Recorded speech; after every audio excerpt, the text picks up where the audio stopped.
On today's review, we're going on a family road trip in Lincoln's flagship 5-passenger SUV, the MKX. But before we get going, we need to load it up. A family of 4 with 2 little ones needs a lot of stuff for a weekend trip to Whistler, British Columbia. 2 fully packed suitcases, a full-sized double stroller which takes up a ton of room no matter how you put it, a bin of food and goodies, and winter clothes and stuff for the swimming pool. Then there's 2 car seats, one base for the rear-facing infant seat and the other a full-size front-facing. Load the kids up and we're ready to hit the road.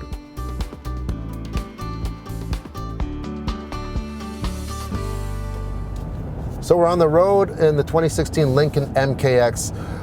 Right off the bat, you'll notice on the outside, the exterior is being restyled. I really like the exterior. It looks a lot more European-like, kind of X5-ish a little bit, maybe a little MDX in the background for a little Japanese look. And the front is non-mistakenly a Lincoln with the split wing design. I do like the LED treatment is kind of Audi-like, but it gives the vehicle a very upscale look. So we're on our way to Whistler, British Columbia. We're taking the Sea to Sky Highway. It's a very beautiful scenic highway. We have snow tires on because they are required on the Sea to Sky at this time of year. So let's talk about the interior first of the MKX. Up front, you'll find the My Lincoln Touch, which is similar to the My Ford Touch. I just had the Ford Explorer, and it's pretty well the same thing, other than the Explorer has an optional Sony system you can get.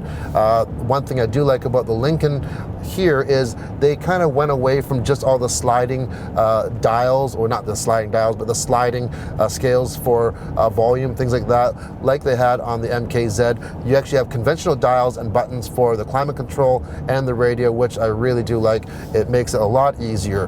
Now there's a lot of amenities on this vehicle. We have heated and cooled seats, heated seats in the back. We have a heated steering wheel even. It's also equipped with automatic parking. Now, most people I don't think will use that feature a lot, but when you do use it, it is surprisingly amazing how well it works. It does take a little time to get used to it, and I'm sure there are some instances where it'll be handy. Like the MKZ that we tested earlier on, it does have the transmission. The button selectors are on the dash. There is no console.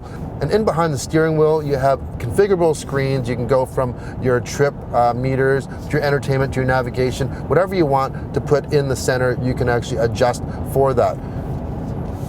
Now this vehicle is also equipped with adaptive cruise control, so you can adjust the distance where you're actually going to set between the car in front of you, and it's really nice. Really not a feature that you'll use a lot on a highway like the Sea to Sky, because this is a very twisty, mountainous road. The stereo does sound great, and what's really nice with our family of 4, we have a lot of devices, things like that, but even up front you have 2 USB ports, which is a very nice thing. A few more standout options this MKX is equipped with is a remote start that worked incredibly well at starting the car from inside the house and warming the interior, seats, and even the steering wheel when the weather was frosty cold. Not only are the seats heated and cooled, both front seats even have a massage feature for both the seat backs and the bottoms, perfect for long trips. A hands-free power liftgate is also standard with the MKX. Just wave your foot under the rear bumper and voila, it opens. At the back, the rear seats can be folded down with just one touch. One thing to note though, the power fold only works going down. You have to fold them up yourself manually. Well, how does the MKX drive?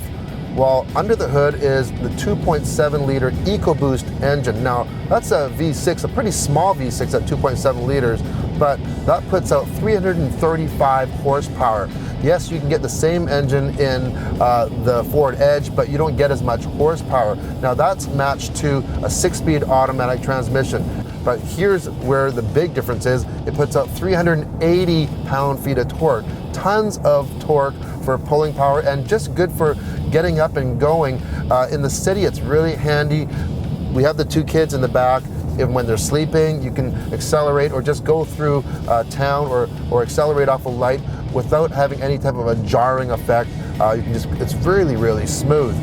As for ride quality and handling, we're taking it on the Sea to Sky Highway. We're almost there to Whistler now, and it actually feels very luxurious, but it's not really too soft. It's not like you're floating over the bumps. You have a very good feel of the road and the bumps, and on the corners, it's very, very responsive.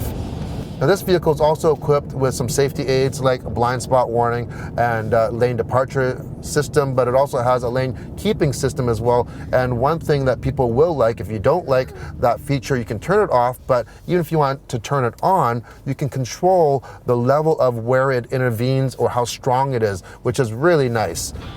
The roads to Whistler were pretty clear, but on occasion, the all-wheel drive system, in addition to winter tires, made sure we got there safe and sound.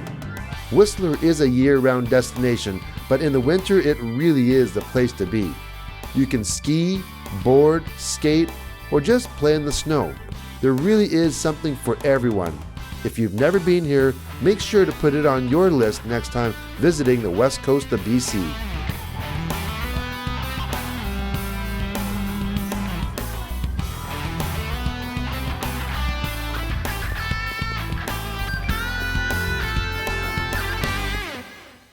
Well, here we are at the tail end of our round trip to Whistler and back. It was about 300 kilometers in the MKX. And fuel economy, pretty decent. 11 liters per 100K, which is pretty good considering the size of this vehicle. And we're doing a lot of idling and we're on snow tires.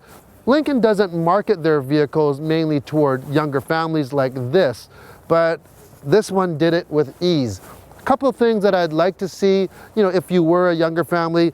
As you can see, the rear seats are a little bit cramped. It'd be really nice if the seats went forward and back. So just to give this little one here a little bit more leg room. And one of the features that I'd like to see on this MKX is a rear view camera with a washer. Now that's available on the new Ford Explorer, and it's a real handy feature to have, especially when we have weather like this, real dirty roads. You end up using that a lot. So regardless if you have a family and you want to haul a family around or not, if you're looking for something luxurious, good looking in my opinion, a ton of technology, and best of all, it even has massaging seats, you might want to check out this one. Let's go.